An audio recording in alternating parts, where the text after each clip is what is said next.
Good morning, everyone. It's so nice to see such a full house, especially on the day we complete a year of Creative Mornings. We welcome you all.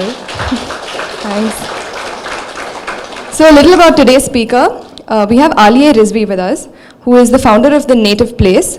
And among many, many other things, she's an avid traveler, a writer, and a brand communicator. Most importantly, she aims at bringing awareness about culture and history, which is why she's here today to talk to us. And what we really like about her is the fresh perspective she brings to the scene of heritage of Bangalore. So yeah, it's my pleasure today to welcome on stage Aliyeh Rizvi.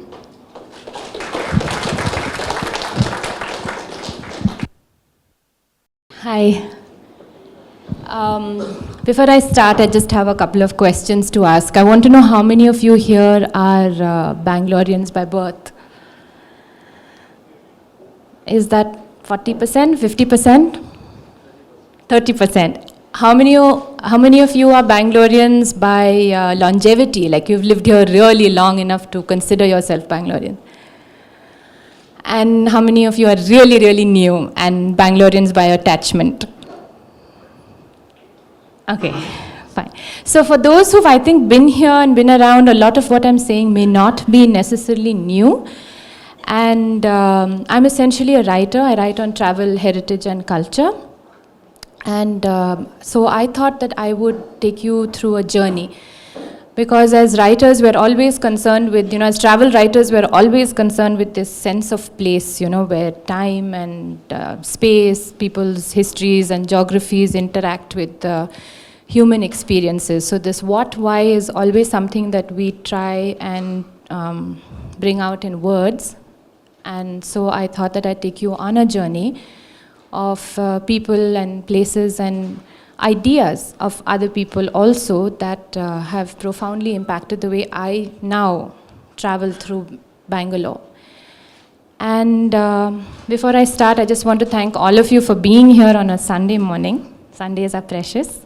And everyone at Canvas Creations, at the whole idea of Creative Mornings. And I want to thank my friend Nirlek Dhula, who's a photographer, who is not from Bangalore, but is now very much a part of the city, for his lovely images that you will see.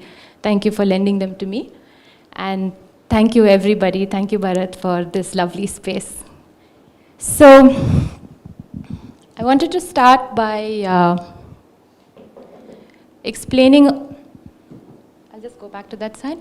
Why are we finding ourselves in between spaces? So essentially what I'm talking about is the past, which is rapidly disappearing now in Bangalore as we know it, and the present, which is a new Bangalore that has squeezed whatever's left of the past into small little pockets that are often difficult for people to find and navigate. Joining the dots has always been a problem. We have language. A lot of people are hesitant to enter old city areas and engage with local people because we have perceptions, fears, and most importantly, we really don't know how to navigate our way around this city anymore. New Bangaloreans, old Bangaloreans, we, I think, have lost a little bit of those navigation pathways because the city is becoming new to us every day. So this is about me and how I found my Bangalore in between, somewhere in between these two. So this is Kabbanpet. For all of you who walk through Bangalore and Avenue Road area, I also want to say my last thank you right now to Avenue Road area, which is a never-ending source of inspiration for me. And it's opened itself up to me, which is why I can talk a little bit about it to you today. So Kabbanpet, as you can see, was named after Sir Mark Cubbon. And one day, walking through Kabanpet, I came upon Master Nagana. He's just Master Nagana, he's sitting in a Zari dealer's shop.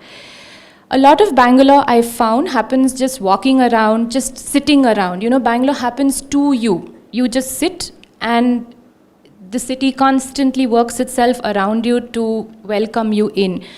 But if you drive through it, it shuts its doors. This is what I have found. So the only way to really see Bangalore is to approach it on your feet. So Master Nagana, when I met him, told me that he is an Airtel franchisee and also into quote-unquote finance. Now, I don't want to speculate what that meant, but I'm sure we get a fair idea. So he was sitting in the shop in Kabanpet. It's very narrow lanes filled with Devanga weavers' looms and crumbling temples, silk shops, wholesale markets, and a lot of paraphernalia associated with the Pete's weaving industry. So when I met him, he spoke to me for a while. He looked just like any other ordinary inhabitant of Bangalore city. And then he walked into the Garadi next door, right next door. And I followed. I had special permission to enter this testosterone-filled male bastion. It was new for them. When I was inside, my mother called me and she said, "Now where are you?" And I said, "You know, I'm in this akhara with 20 half-naked Hanuman bhakts in langotis." She said, "Are you okay?" And I said, "I am." They're not, because they just didn't know what to make of me. You know, they're Hanuman devotees. They have very strict codes of, physical propriety in these places. And here I was. So they were wonderful, though, very welcoming. And one of the things I want to tell you about Avenue Road is that when they sense that you are really interested in them and what is happening, they just open up. And it's a continuous process of discovery. You know, one thing and one person leads to another all the time. So he walked into the Garadi, I followed, he took off his shirt, and he became someone else. So now he was suddenly Pehelwan Master Nagana, who taught other young devotees of the body in the Garadi more about themselves, about their own physicality. And as I don't know if all of you know what a Garadi is, it's a very, it's the equivalent of the North Indian akhada, and largely found in the old city areas of Bangalore. And so he stepped into his traditional space, and it dramatically altered his body language. He was not just anyone anymore. He was someone. And even though, this is in the sacred matti, if you look at this picture in contrast to the other one, he's now a showman. He's showing off. This is a posed picture. He wanted to pose.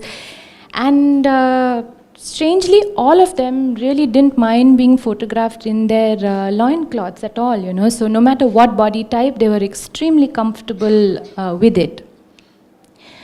And so here, location and physicality were in complete harmony. It altered the way he perceived himself, and more importantly, it altered the way I perceived him. I couldn't imagine him now anywhere else, not in the modern Bangalore cantonment, built around 1809. He just belonged here. So a lot of you who work with experiences, with the mind-body connection, with the impact that spaces have on us as people will identify very strongly with this concept. It's not anything new. We've all experienced it at different points in our lives. Some of us experience it constantly. It's just that no matter how often it happens to me, I always find it powerful. So I wanted to understand this a little bit more, and then I realized that whenever we meet someone new, the first thing we ask them is, where are you from? Where do you live? It's always that, Maybe sometimes it's what do you do, but it's never really straight away what do you do. It's always, so where are you from? And it's probably because we want to establish, a mode of social interaction. And these are kind of defined usually by some common denominator. So we like believing that people from Mumbai are different from those from Calcutta and Kolkata. And people from North Bangalore are different from the South or the East. It may not necessarily be so, but we would like to believe it, so we ask these questions. So 200 years ago, Norman MacLeod was no different. So he lived in Bangalore, he wrote about it, his experience here in one chapter in his book, Peeps at the East, at the Far East. And he said the European quarter is as different from the Petta as Belgravia is from the East End of London. And he was very glowing in his description of the cantonment, as you can see. He loved it, evidently, and he said there are broad roads, we don't know where they are now, and ladies and gentlemen, we don't know where they are now, to ride by on horseback. And the last paragraph is what really caught my eye. He said, one catches a glimpse of a church tower or a steeple, and these things together with the genial air make one feel once more at home, at all events in a bit of territory which seems cut out of, again he uses the word home, and settled in India. So evidently his experience of the cantonment made him believe temporarily that he was probably back home, which I assume would have been somewhere in England. And this was, I think, around the time when there was a physical divide between the Pete or the Petta, as he called it, and the cantonment. I mean, a lot of us are familiar with Bangalore's history. We know that they both existed in parallel. And for a while later, it was, the Petta was administered to by the Mysore state, and this was, more British administration on the cantonment side. There was a toll booth that was said to have existed along that divide. And back then, a lot of people from that side didn't come here, and a lot of people from here never went that side. So it created limited points of entry and departure from literally what was one world to another. And it also created limited perceptions. So now, here's what he has to say about the other side. And he doesn't use such glowing words anymore. So he says, the native city had nothing peculiar about it. We saw what we had so often seen before. Narrow, crowded streets, tumble-down houses. He is very descriptive about the dry cow dung. And, the bazaar, nothing different from what he's seen around India, he says, presided over by the same lanky, white-robed skeletons. And, of course, sheep or goats or cattle are, I believe, confined in these courts at night. And then, a little later, in 1924, Paul Byron Norris, who lived in Langford Town, felt that it was adventurous to cycle into the city in the evening, and it was appealing because the elders didn't approve of it. They feared that their throats would be cut or some unspeakable, actually it's atrocity, would befall us if we ventured beyond the safe British protected boundaries of the cantonment. So you see, actually, I'm not really sure if it was this, dark place of Oriental savagery as a lot of people imagined it to be. But if you really think about it, now, nothing much has changed in terms of perception of the space. People from this side are still reluctant to explore freely that side. So it's very need-based, task-based. You'll run in, aunt has come from Bombay, needs to buy a silk sari, where to go to Lakshmi Silks, come back. Nobody really spends time walking around these spaces. And on a personal level, for me, this is where I find my Bangalore now. So this is Avenue Road in 2011. It's more or less still the same. And when I say not much has changed, there are still invisible lines that divide us. The Pete still feels, forgotten by the administration. It feels a little alienated and ignored. It resents the cantonment for being what it perceives as being the showcase. And this side, the cantonment, continues to be intimidated by this space, by its cultural diversity, its population density, and the spatial incomprehensibility. So we reluctantly engage with Bangalore's and this area's traditional culture tangible and intangible, people, customs, language, food, and so on.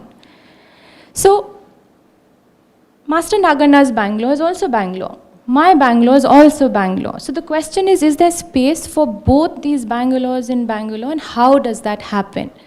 So I thought about it a little more, and when I met Geshe in Bailakuppe, I was doing this story for the National Geographic Traveller on the lives of the monks and what it is like being Tibetan and following the culture of, arid mountainous regions in the flat, warm plains of the, areas in and around Mysore. Both are a dramatic contrast to each other, where they come from and where they live now. So, as we were talking, I asked him, I said, so how does it happen? How have you accommodated your traditional, identity and culture into this space? And he said, my problem is not about how we have adjusted a mountainous culture into a flat landscape. It's more about my worry, he said, is about what's going to happen to us when we go back, he said. How are we going to live in the mountains? Many people here, he said, almost everybody here has never been to Tibet. He said they have been born here. So in this case, the way they connected back to their identity, their personal and their social identity, was through recreating the physical. So Bailakuppe, the Serajay monastery, was built in a very close reimagined notion of its 15th century counterpart back in Lhasa. It was bombed by China in 1959 and destroyed completely, doesn't exist anymore. But they built it. The materials, of course, are different. The form and, more importantly, the essence of it remained. And the monasteries have these little monastic houses, around it. They're also in the same image. And this physical bridge to their culture, the physical continuity, helped them create a sense of the familiar. It contributed to cultural familiarity with who they were as Tibetans and the establishment of emotional security in what for them might be a relatively alien environment. So this is how one community or a group of people chose to connect back to who they were. They chose to do this through the physical landscape around them. They built it and they exist among it. On the other hand, all symbolic spaces are not physical. So I came back to Bangalore, and this is one of my favorite places. A lot of you would know this very well. How many of you know this very well? How many of you been to the Karaga? Oh, okay. So, good. Now I can introduce it to you. So this is the Dharmaraya Swami temple in Nagarthpet, okay? And the Karaga Shakti Utsava is an annual event. It happens on a full moon night of Chaitra, and that's usually around April. And the people that you see here are largely, down there, are from the Tigala community. They are migrants who came to Bangalore centuries ago and settled in and around the Pete area, the market area. And they were traditionally horticulturists who grew produce for Bangalore. They had orchards and groves and plots that existed in that area. But over time, the city grew up. It grew over their traditional spaces, and so the tanks, the water bodies that they relied on for irrigation disappeared. And along with that loss of that physical space, their occupational identity also was altered forever in most cases. So now a lot of them do almost everything except horticulture. But once a year, they gather together in thousands over here in Nagarthpet, and they reclaim that lost cultural and social, the group identity that they once had. How do they do this? So they do this through, we start with collective memories and shared mythologies. And the amazing thing about the Karaga is it's not just one community. It's now a city spectacle. There are thousands, like I said, of people who are not all Tigalas. It involves every part of the Pete. Every shop, every person here is involved. They throw themselves physically and emotionally into the festivities. This on the left-hand side is the Rathotsav of the Ranganatha Swami temple. And on the right-hand side is the Krishna temple in Nagarthpet. And as you can see, they have also moved on. So it's very interesting because they have these processions, and every year we are seeing something new. And I think this image is very evocative of how even this area is now, is moving on. It's absorbing new influences, and it's evolving, it's changing, it's very organic. So the collective memories and the shared mythologies, I'll come to that a little later. But what they also do is they use a lot of symbols, rituals. There are associations with places. And as the and it's all this huge mass of a shared experience, like I said, that the entire Pete takes over. So what they do is this, they create this, as the Karaga, it maps, all night. It's an all-nighter. It's actually a whole week. It ends on the last night. And they, and a few days after that, Naresh has a lot to say about it and has already told me many things about the Karaga that I didn't know earlier. And this is actually the culmination of it all. It originates far across the city as well. So on the culmination, you have all these people flocking the streets. It's a shared experience, like I said, which unites all of them, irrespective of who they are. They're all Bangaloreans. They all sort of buy into the Tigala identity. And then the Karaga weaves its way across the Pete. It maps long lost spaces, and it's like routes. We not really clear what it is, but they have a very, very specific, well-designed route that he walks. This is the Karaga bearer in Jasmine. He carries the pot on his head with the sacred energy, and essentially this mythology is it originates in the Mahabharata, and they consider themselves the sons of Draupadi, who comes to visit them once a year.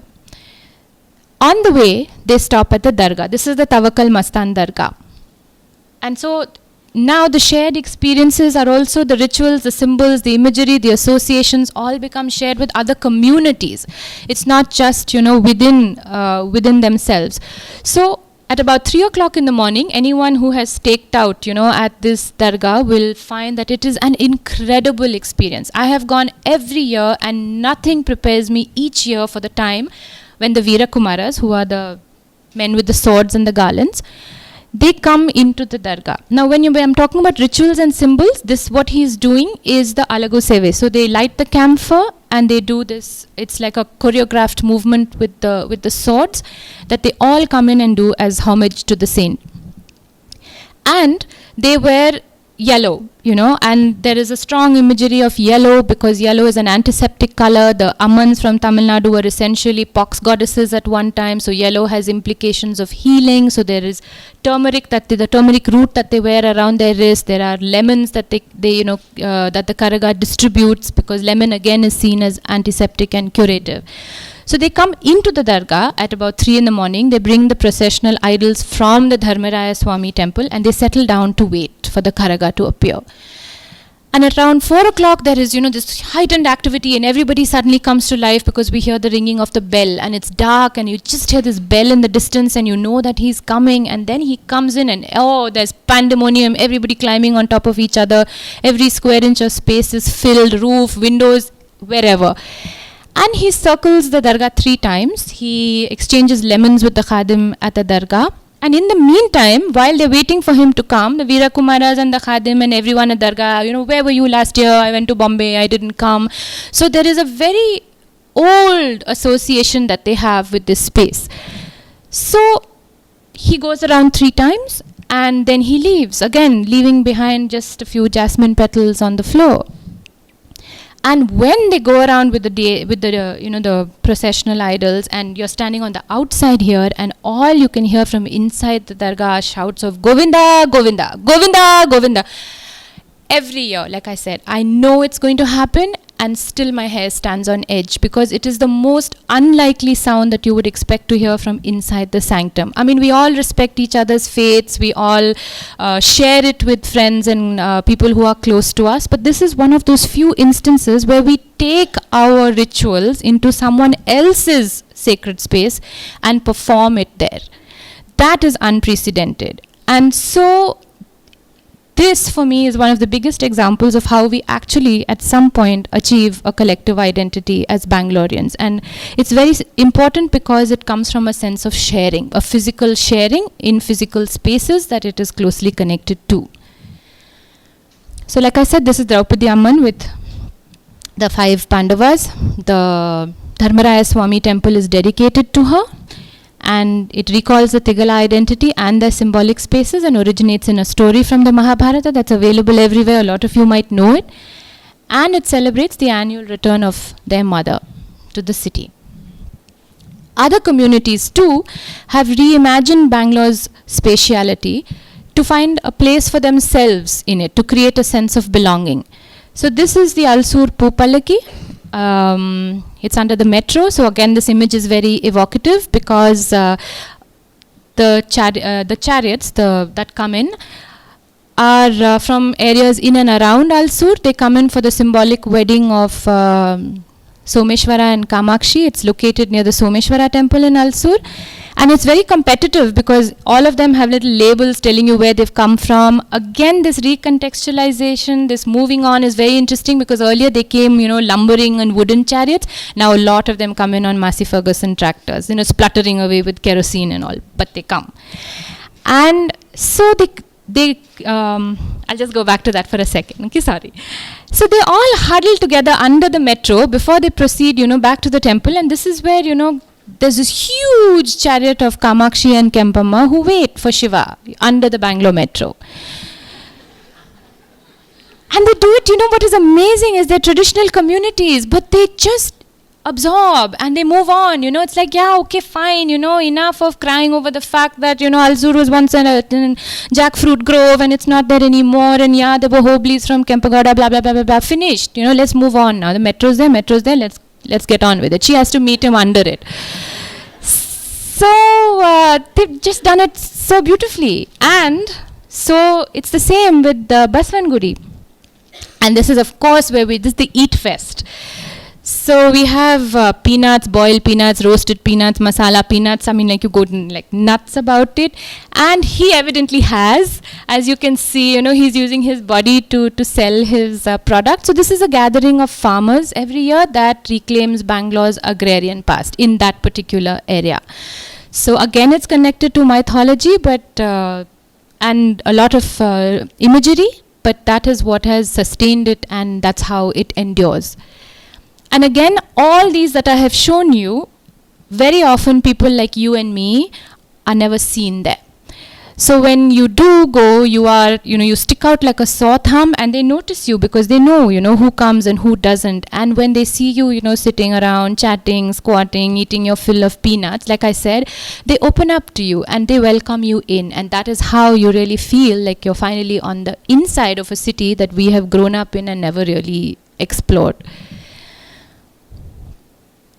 So I was now thinking about this inside of the city, the sense of belonging. How does this sense of belonging happen? How do I feel like I'm a part of Bangalore? And I came upon this quote in an article in the GQ magazine by Ayaz Basrai, who incidentally spoke at the Creative Mornings in Mumbai yesterday. So he says that it's important for us to transform, because this whole sense of belonging today is under tremendous pressure.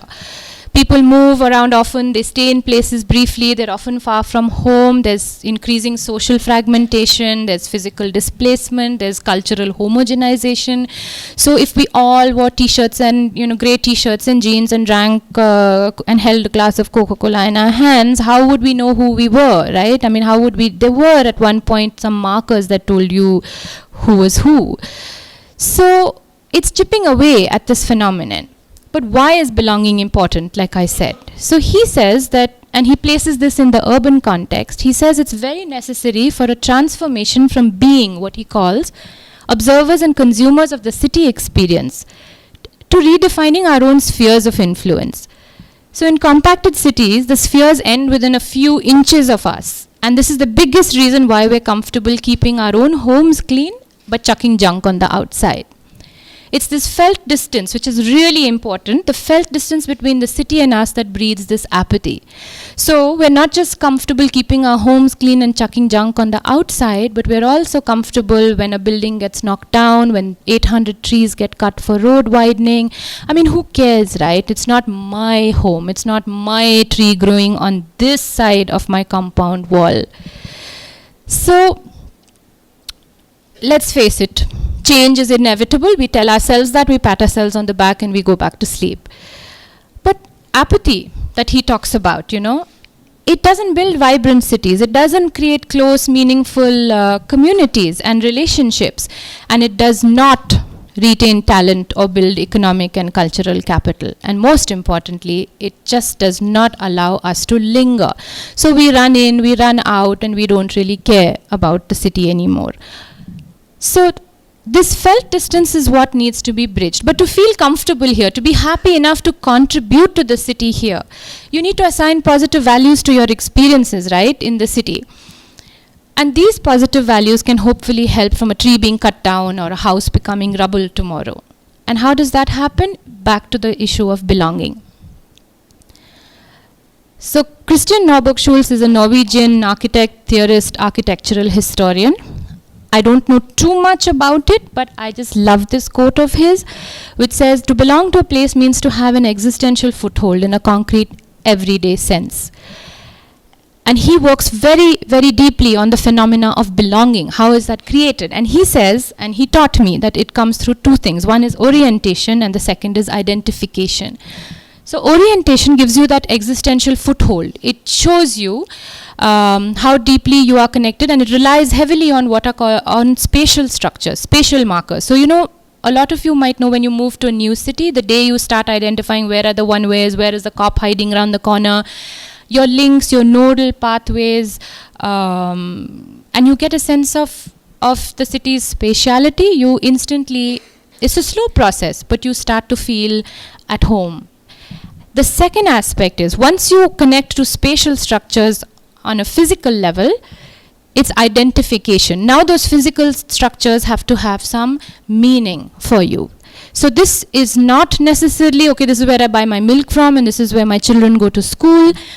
But meaning comes from also, and this is the route we're now going to explore, symbolic spaces, the collective memories we spoke of, that is shared experiences and stories, and shared local history. So, engaging with the past, why is it important? Of course, there are lessons to learn from the past. We normally never do. Engaging with the past influences our sense of cultural pride, a sense of legacy. We know all this. It builds a powerful connect to the present, Bangalore, our collective identity as Bangaloreans. We've gone through all that. And it also creates a link from the past to the present to the future. Much of who we are depends on the peculiar ways that we embed ourselves in time. We need to know how the world came to be and what is our place in it, right? So we have to build a context. Context builds meaning. Meaning builds value. And value builds relationships. And this is true whether it's an ideology or it's a place or it is a person that we want to know better. So when I do sessions with students, with very young people, younger than you, they say, oh, that's the past, that was yesterday, think about the future, why do we need to go back? And so I do this little game with them. So I'm going to do that with you before I move on. So this is Sharma Transports in Kalasipalayam. I want you to tell me how you think Sharma Transports is connected, and he is, Mr. Sharma, to Napoleon.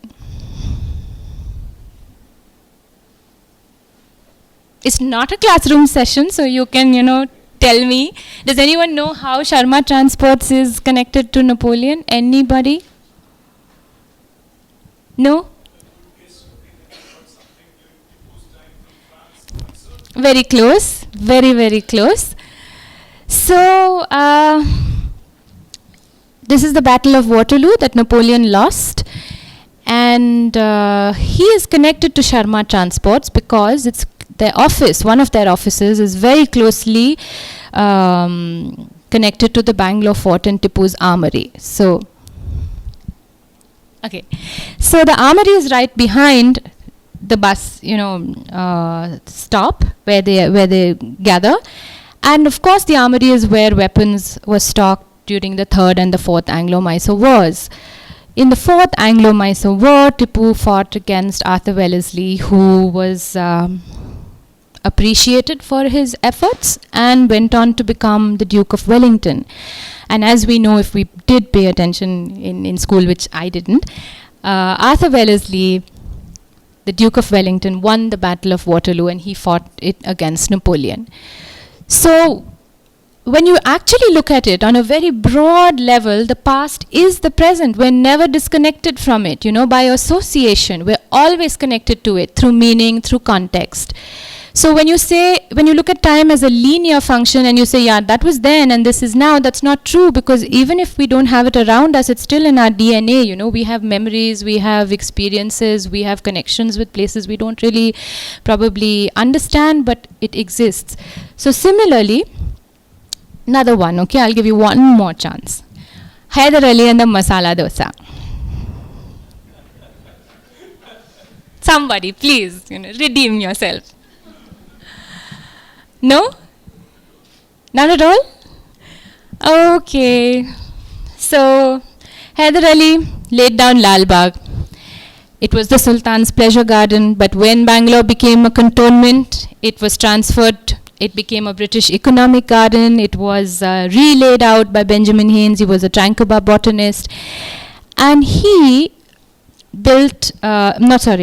he grew a lot of, he altered it, to a certain extent from being just a pleasure garden to what I call an economic garden, because now it grew produce for the military and for the city of Bangalore.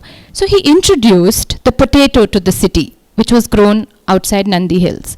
And the rest, of course, is history. If we didn't have that potato, then what would MTR serve us on a Sunday morning, right? So that is what goes into the masala dosa. So the next time you eat that potato in Bangalore, you must remember Hyder Ali, because if it wasn't for Lal Bagh, we wouldn't have that dosa with a filling.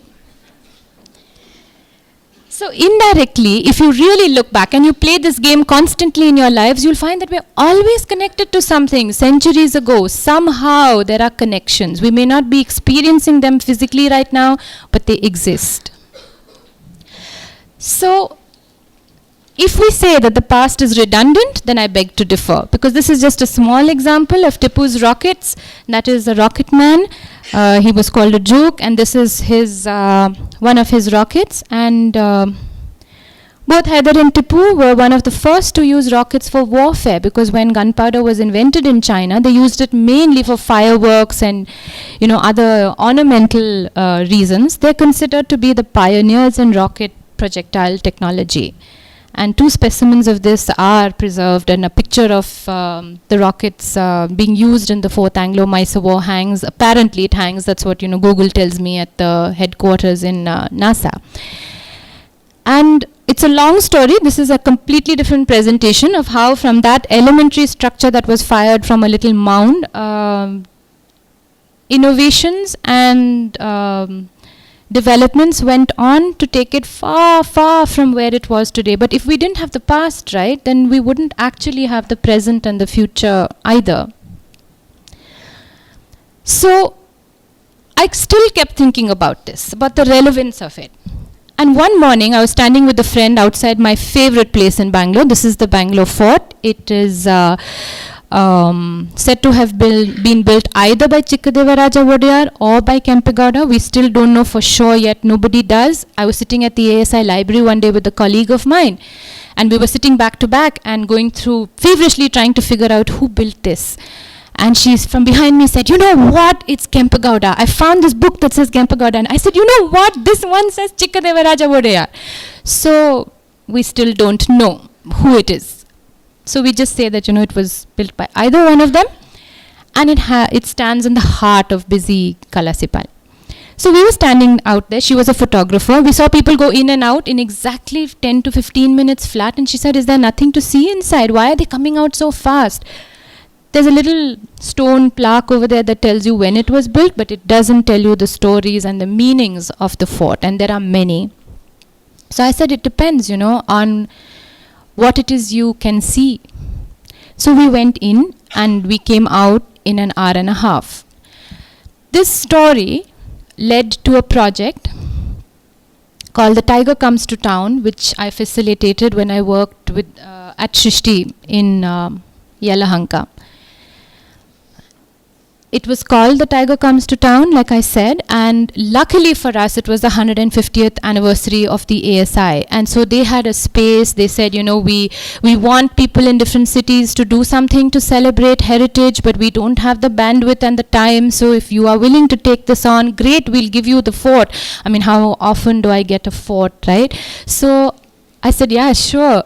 But we realized that I had design students to work with, and this was historical material that they were going to engage with. So we started with the poster. We had to create a pitch, and then I got them, everybody who signed on, to send me a postcard.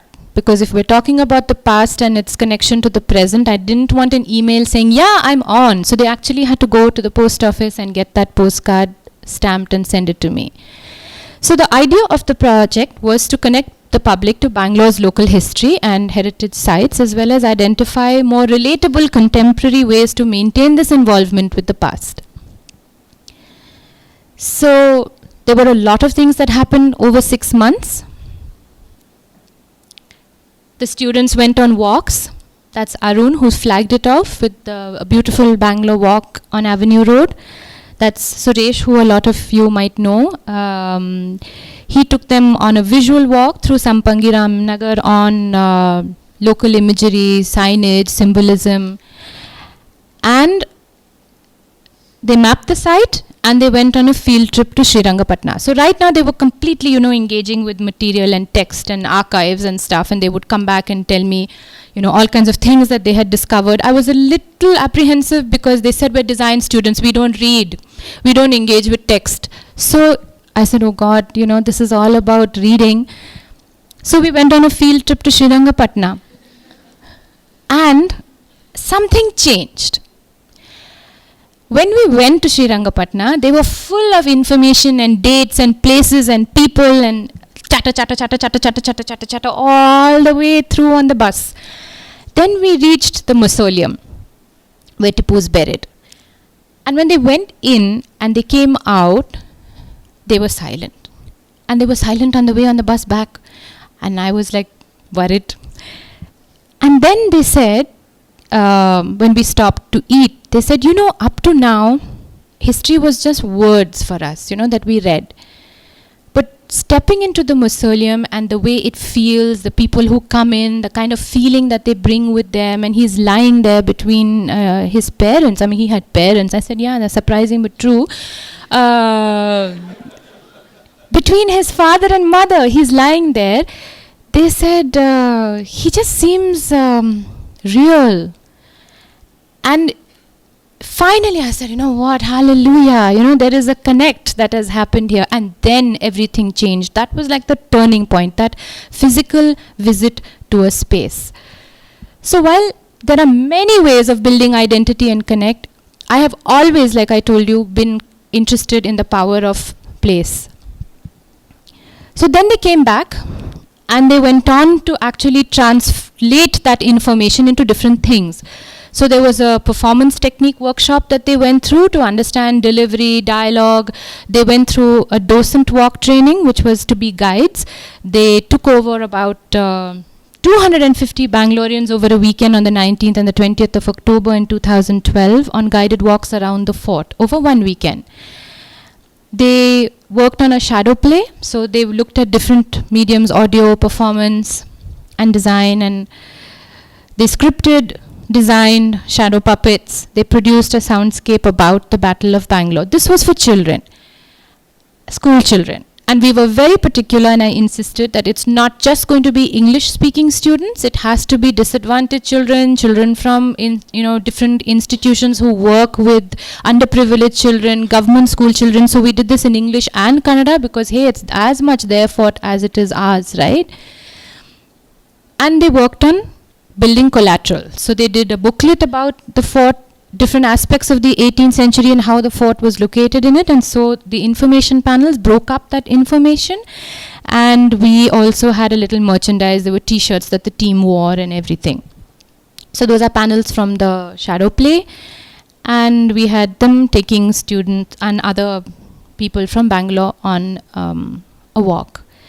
Then in phase 2 we had city stakeholders stepping in. So we had a site-specific theatre performance called Tiger Tiger by Bangalore Little Theatre. I went through the same thing again.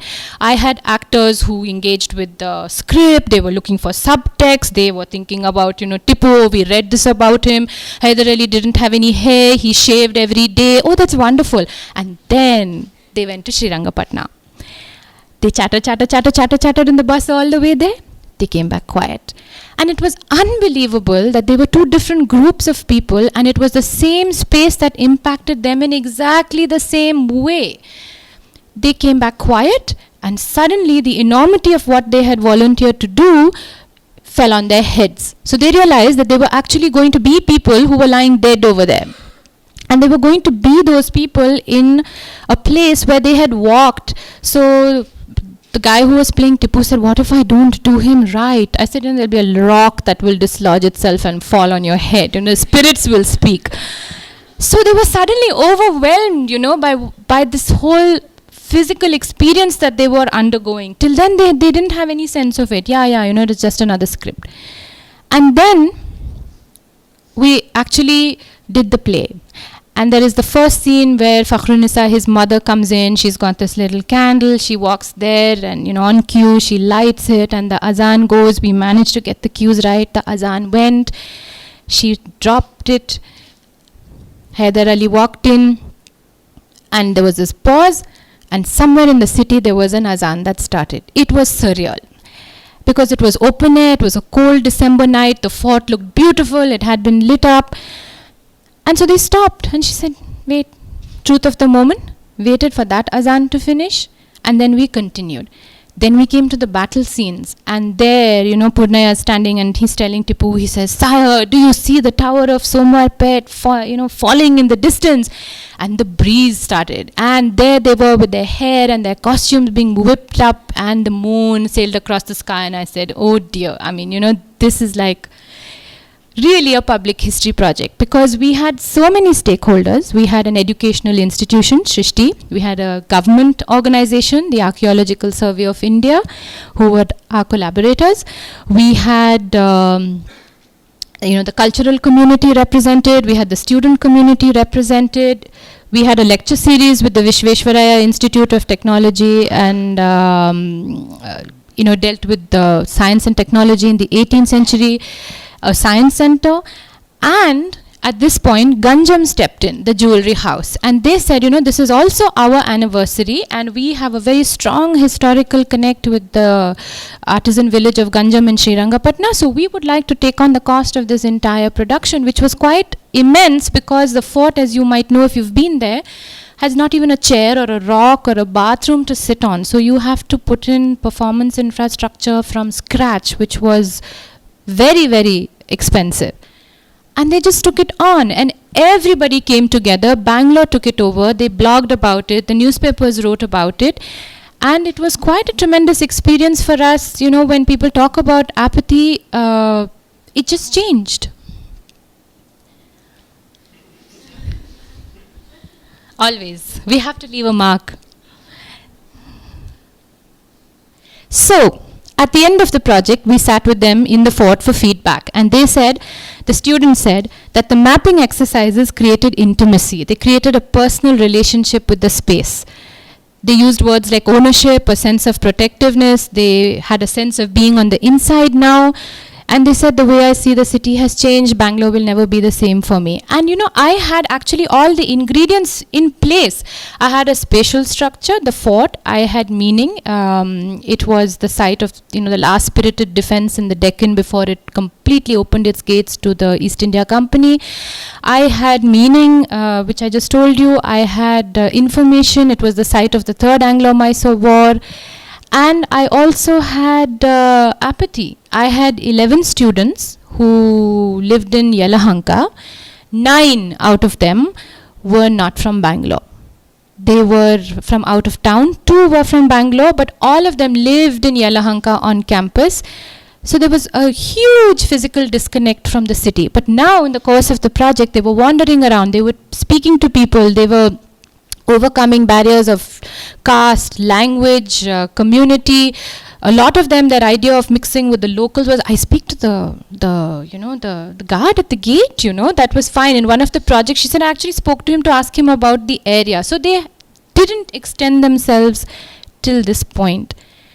And so this was really meaningful for me because it proved a point that we can achieve this through information.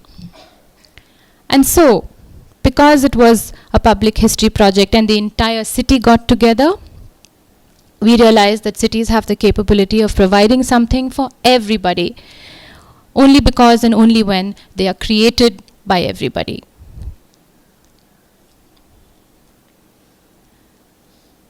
So, after having said all this, I come to the last, bits of thinking that I underwent. For a while, I'd been experiencing this curious sense of physical isolation, alienation in Bangalore. I couldn't identify with the city anymore. Things, my physical and cultural markers were disappearing around me. The area that I lived in, had suddenly, transformed into a mall. The chai curry guy that I bought sweets from as a child, he disappeared. The houses that I had played in suddenly became high rises. I couldn't find anything to connect. I was completely lost. I said, where is this Bangalore that I belong to? Where do I find it? So I think that's why when old Bangaloreans get together, we all get lost in sentimental nostalgia. It's just probably a way of coping with loss. So while I alternated between grieving and ranting and raving, like I said, the physical and cultural markers of my existence in this city were disappearing every day. The past was being literally sacrificed at the altar of the present, and it was not a very pretty picture. So this is the Renuka theatre that I grew up with. My mother grew up with it too. She said it was a lodge in Shivajinagar. And a couple of months ago I went past and Renuka was gone. And in its place was this. Gone. Just gone overnight. The demolition guys do such an amazing job, you can blink and it's gone. And sometimes I wonder how they feel, because they're in a way, paid vultures to a certain extent. They do a job, but they do it really well. And this is the Muhammad Ali building. This is on Veerapillai Street. Now this is really interesting because the first time I went past it, I thought, I'll just show them that. Gone! This too, gone! Overnight in the last 4 months, I spoke to them, I was here 3-4 months ago, it's gone. So we went back a few days ago. It was raining, which is why this image is so blurred. And then I said, okay, let's go in, to this ghastly little place. And I found, I know the family. I know the problems they have. A lot of people, we can all sentimentalize old structures, but they cost a lot to maintain. They are very difficult to live in. And at the end of the day, it's a huge amount of property, right? And we could all do with a little extra money.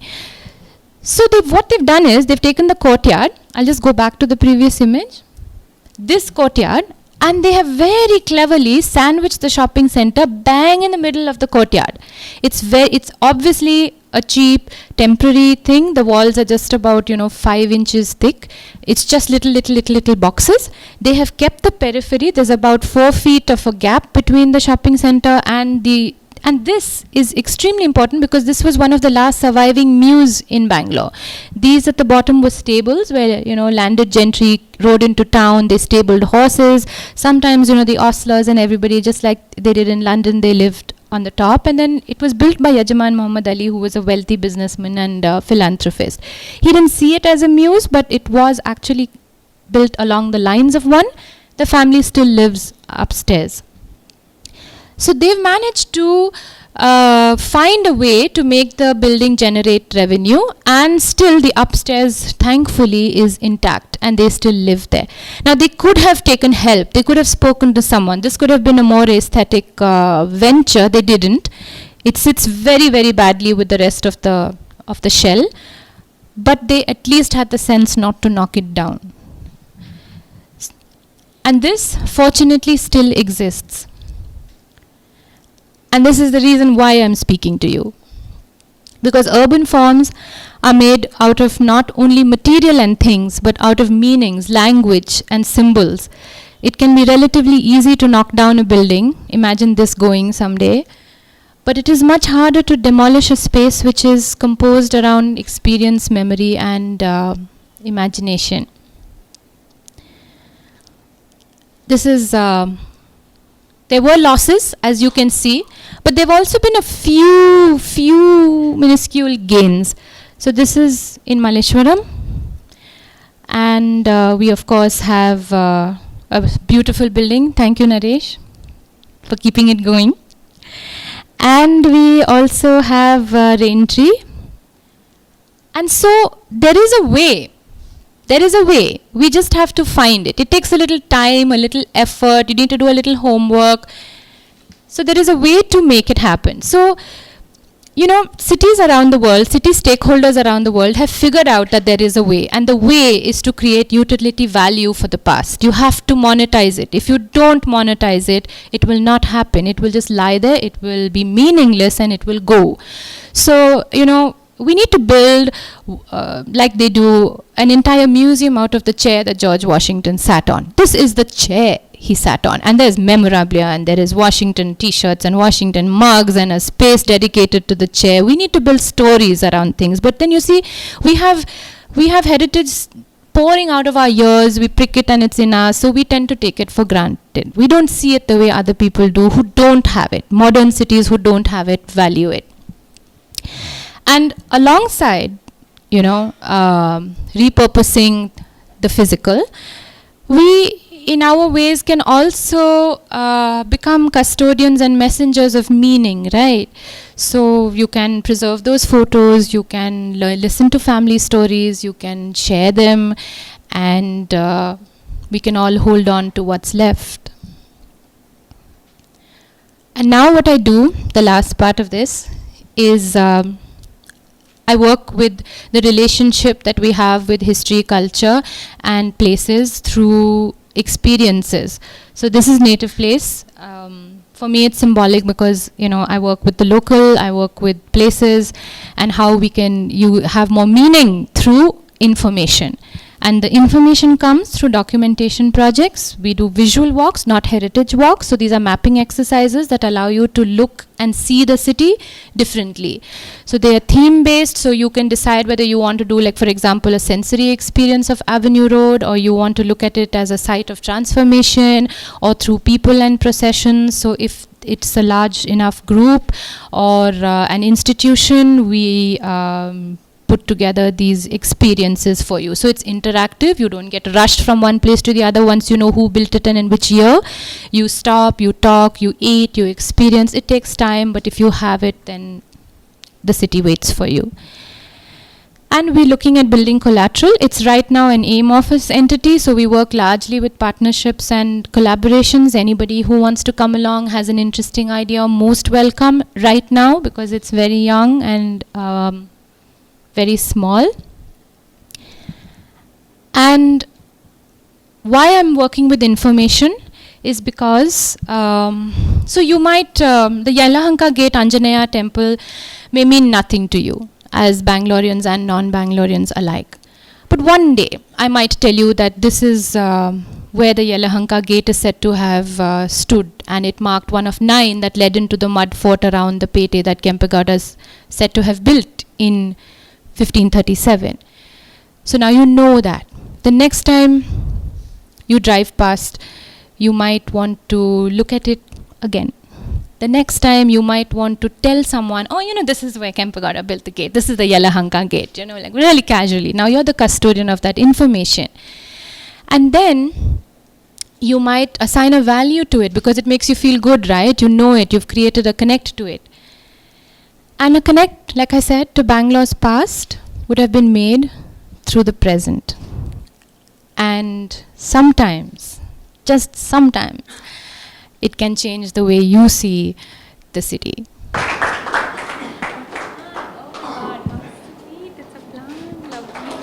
Thank you once again.